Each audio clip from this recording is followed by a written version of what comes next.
여러분, 손흥민이라는 이름을 들으면 가장 먼저 떠오르는 것은 단연 그라운드를 질주하며 수많은 명장면을 만들어낸 축구 선수의 모습일 겁니다. 하지만 우리가 흔히 알고 있는 축구 잘하는 선수라는 수식어만으로는 그의 진짜 가치를 다 설명할 수 없습니다. 그는 이제 단순한 스포츠 스타가 아니라 하나의 브랜드이자 글로벌 경제를 움직이는 거대한 영향력을 가진 인물이 되었습니다. 그렇다면 손흥민은 도대체 얼마나 벌고 또 얼마나 부자인 걸까요? 많은 이들이 궁금해하지만 쉽게 알 수 없었던 그의 재정적 위상 속 이야기를 하나하나 짚어보겠습니다. 손흥민의 부와 명성의 초석은 역시 토트넘 호스퍼에서의 연봉입니다. 2015년 독일 레버쿠젠에서 런던으로 이적했을 당시 그의 주급은 약 8만 5천 파운드.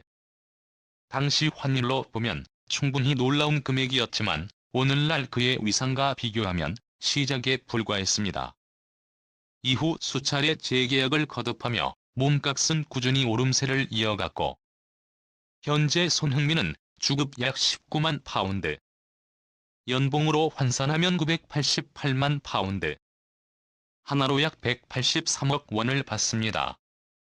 이 계약은 2021년 맺은 것으로 기본 5년 보장, 옵션에 따라 6년까지 연장될 수 있습니다. 그러나 단순히 연봉 총액만 보고 그의 재정을 판단하면 오산입니다. 영국은 세계적으로 세율이 높은 국가 중 하나이고 손흥민은 최고 세율 구간인 45%의 세금을 적용받습니다. 여기에 국민보험료까지 더하면 실제 수령액은 절반 가까이 줄어듭니다. 목상 183억 원이지만 실제 손에 쥐는 금액은 주급 약 1억 원, 연간 100억 원 남짓입니다. 차이를 알게 되면 우리가 흔히 듣는 수백억 연봉이라는 표현이 얼마나 다른 의미로 다가오는지 실감할 수 있습니다. 그렇다면 손흥민이 지금처럼 진정한 부자가 될 수 있었던 이유는 무엇일까요? 경기장 밖에서 벌어들이는 상업적 수입입니다. 손흥민은 글로벌 기업들이 앞다투어 찾는 최고의 광고 모델이자 브랜드 앰버서더로 자리 잡았습니다.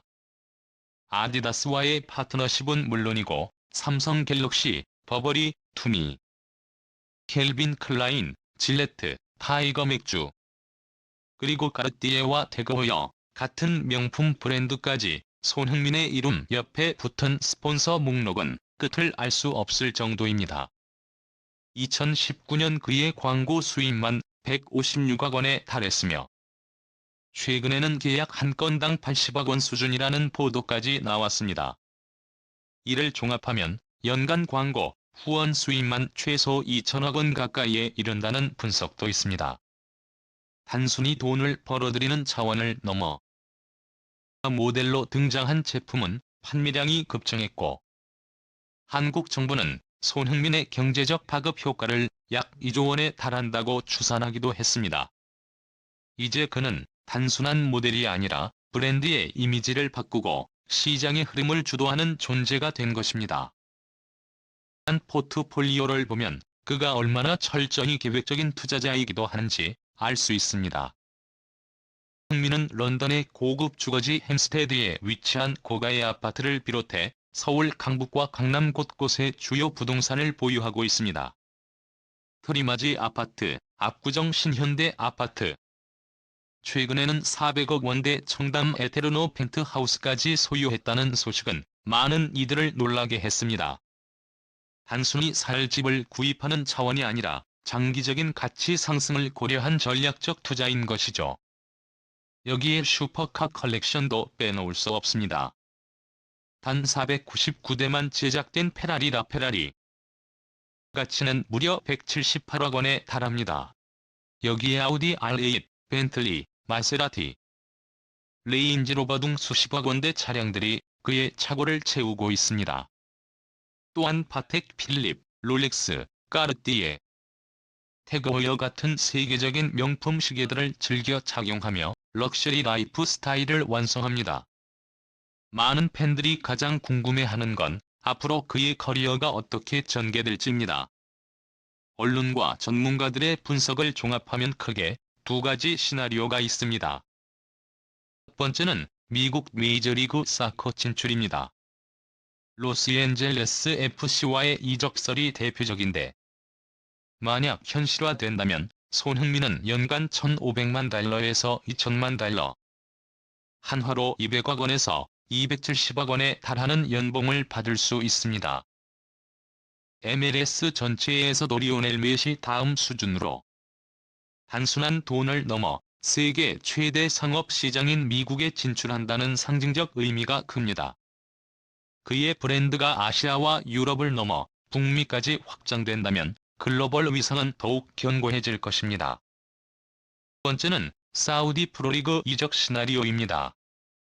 사우디는 최근 호날두, 벤제마, 등 세계적인 스타들을 천문학적 연봉으로 끌어모으고 있습니다.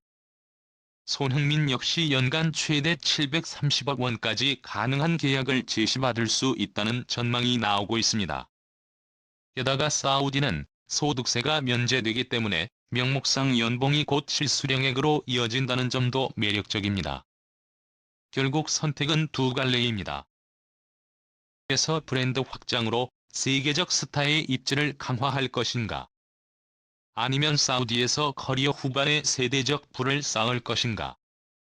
스포트랙에 따르면 지금까지 손흥민이 토트넘에서만 벌어들인 수입은 약 7,400만 달러, 한화로 약 1천억 원에 달합니다. 여기에 함부르크, 레버쿠젠 시절의 연봉과 지난 10년간 벌어들인 광고 수입까지 더하면 그 규모는 상상을 초월합니다.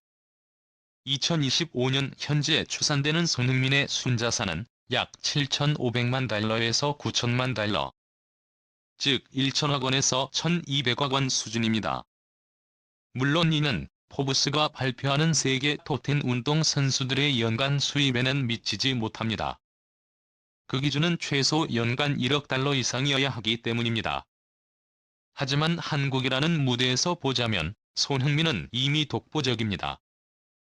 포브스 코리아 파워 셀러브리티 순위에서 꾸준히 1에서 2위를 차지하며 그 어떤 연예인이나 스포츠 스타도 따라올 수 없는 영향력을 보여주고 있습니다. 꼭 손흥민은 단순히 고액 연봉을 받는 선수가 아닙니다. 그는 세계적인 브랜드와 손잡으며 기업 가치를 끌어올리는 동시에 부동산과 자동차, 기계 등 다양한 영역에서 전략적 투자를 이어가는 자산가입니다. 그리고 무엇보다도 아시아 최고의 스포츠 스타로서 경제적, 문화적 아이콘으로 자리매김했습니다. 시장 위에서의 활약만으로도 충분히 위대하지만 그는 이미 축구를 넘어 글로벌 무대에서 거대한 영향력을 발휘하고 있는 인물입니다. 이제 남은 질문은 하나입니다. 여러분이라면 손흥민이 앞으로 어떤 길을 선택할 것 같으신가요? 브랜드 확장을 위해 미국으로 향할까요? 아니면 자본의 절정에 도달하기 위해 사우디로 갈까요?